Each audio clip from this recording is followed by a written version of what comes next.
Today I'm showing you how to film your own talking head video using nothing but your iPhone, a tripod, some basic lighting, and a simple mic. This is exactly how I shoot my own videos for social media and for YouTube.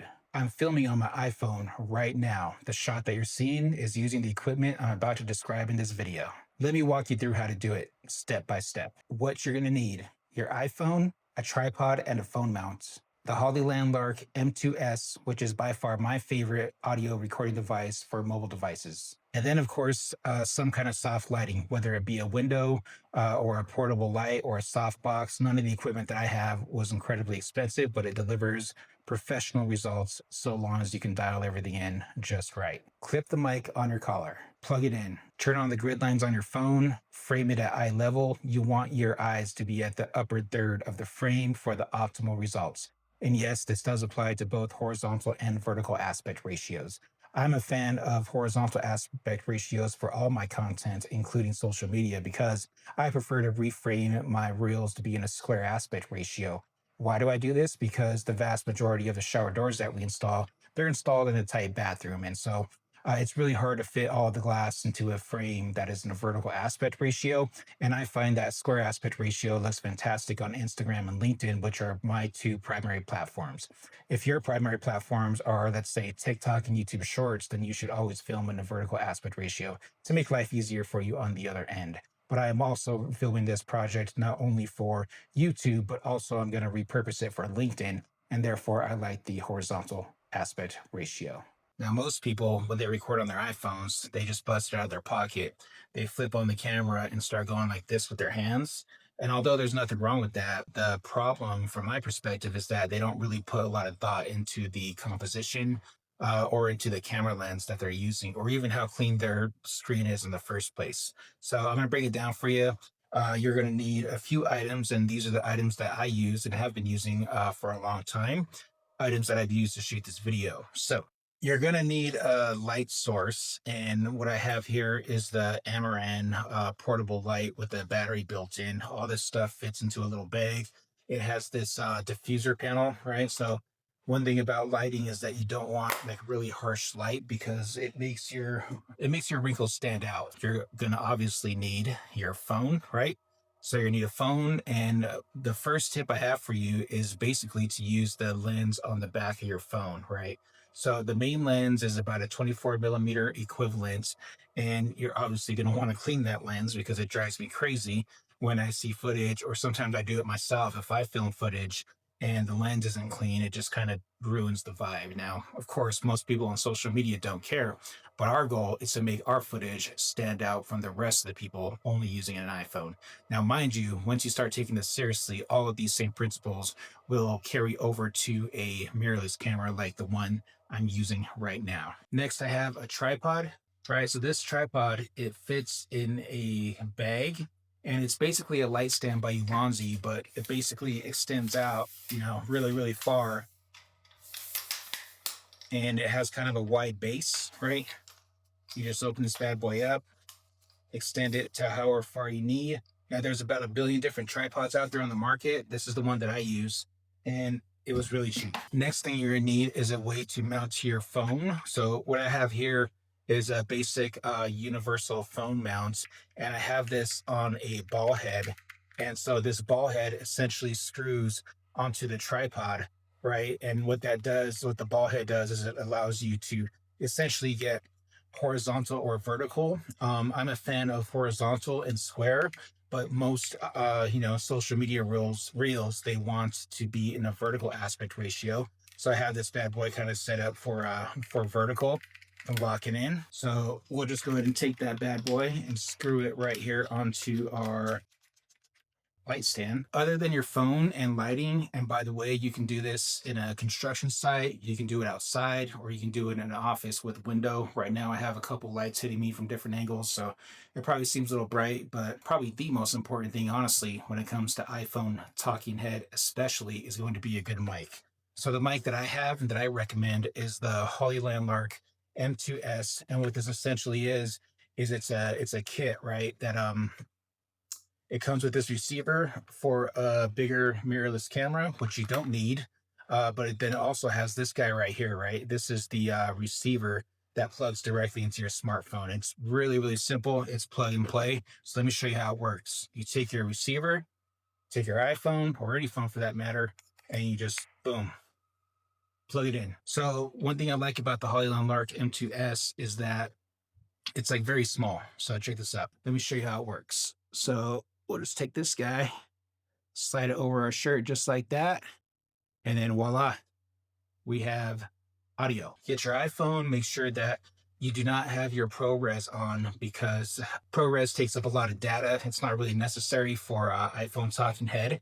And also you want to shoot in either 24 or 30 frames per second. I personally prefer 24 because I like to slow my footage down, my B-roll that is, but 30 frames is fine. Also, you're definitely going to want to not record in HDR. So HDR is essentially what it means is high dynamic range. And what the iPhone does is it uses software to basically blow out the highlights like really, really bright, which looks pretty awesome, I'll admit. But the problem with that is that most editing softwares don't know how to handle HDR. So you're just going to want to leave that iPhone footage in the standard Rec 709, specifically so that you can edit it and match it with other clips, either from your phone or from online or from other cameras. Let's fucking do it. I get my phone set up, have my grid lens displayed.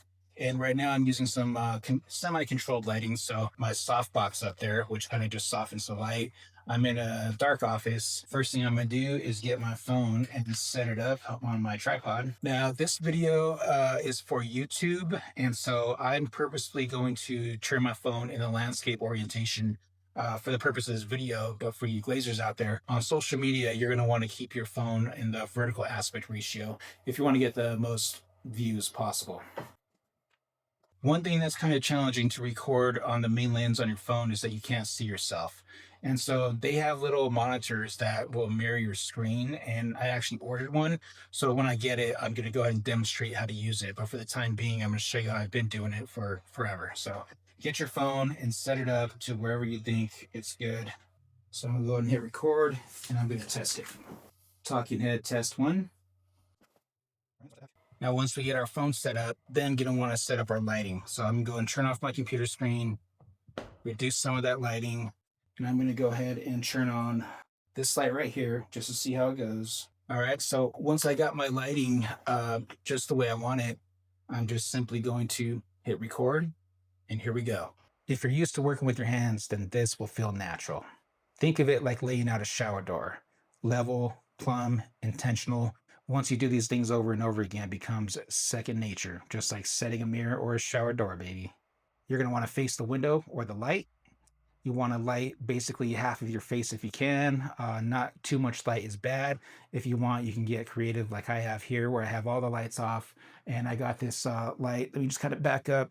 I got this LED light pointing up at the ceiling for, I don't know, just some cool effects.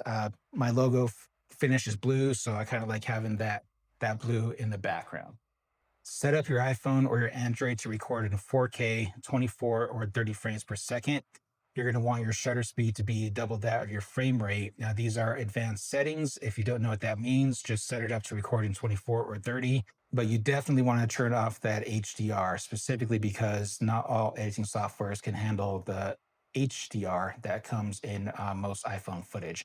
So you want to record in SDR or standard Rec 709, depending on what app or what phone that you have. Now, this is one of the most important things. You definitely want to use the back of your camera.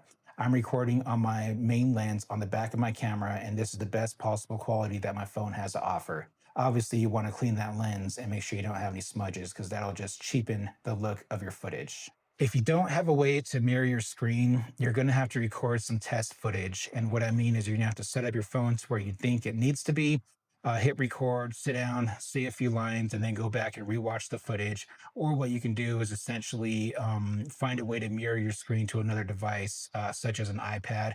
Right now, I'm looking at my screen over there on my MacBook, so I can use that as a monitor. Small Rig just came out with a portable phone monitor that works with smartphones for this purpose, and I just ordered mine. And as soon as it arrives, I'm going to go ahead and make a review video. What do you even say?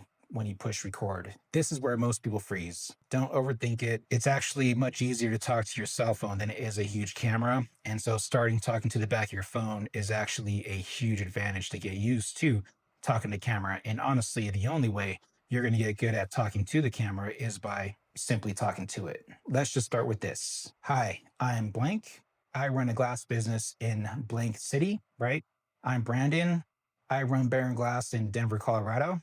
We serve the entire Front Range. And then mention what you do in your business. We help homeowners get the precision shower doors that they need. For us at Baron Glass, we specialize in helping custom home builders and designers achieve high-end interior glazing solutions. So it's whatever your target market is. If you're a commercial glazer, you can say we are second to none when it comes to curtain wall and storefront. We have worked on this building, and this building, and we have this much experience. Our process is this. It's almost like if you were to go on a sales call or a sales meeting, and everyone's done it in one way or another. Whether you're talking to a homeowner meeting for the first time, a contractor meeting for the first time, a contractor who you provided a bid for, who approved it, or even a commercial project of your very first time, at the meeting where they give you the little sticker for your hard hat.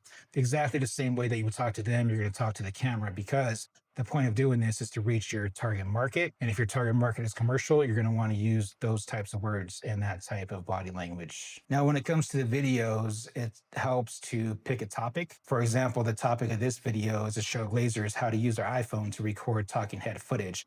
And I've been saying nothing but that kind of stuff this entire time. One thing that I like to do that helps me maintain a steady stream of content is I'd like to go to a custom home. We provide glass and custom homes, by the way. I try to take the best possible photos and videos. And then later, I'm going to make a dedicated post about each individual part of that project. And I might even make 2 dedicated videos about the fancy parts. And I show you exactly how to do this in my program. If you're interested, you can DM me. But otherwise, you can find examples of exactly this by just simply following me on LinkedIn or following Baron Glass on Facebook or Instagram. The key for social media is to keep it short. 15 to 30 seconds is good. Sometimes I go up to 60 seconds if it's a really cool project and I want to show the whole thing through. But I find the longer the video, the less people watch it.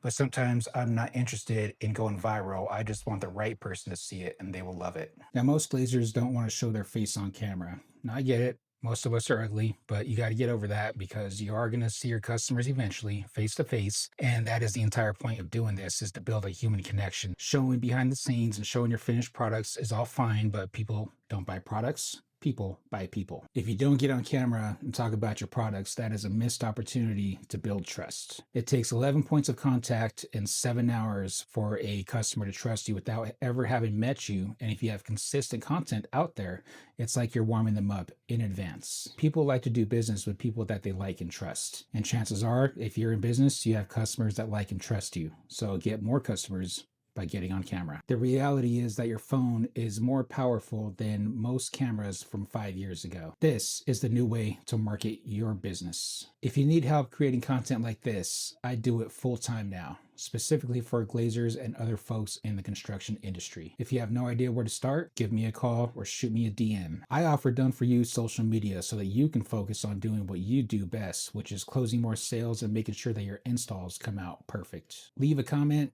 shoot me a DM, check out the link in the description for my LinkedIn page where you can check out some of my more professional content and some of my glazing content. Chances are you've seen some of my content without even knowing it if you are in the glazing industry. All right, guys, thank you for watching. We'll see you in the next one.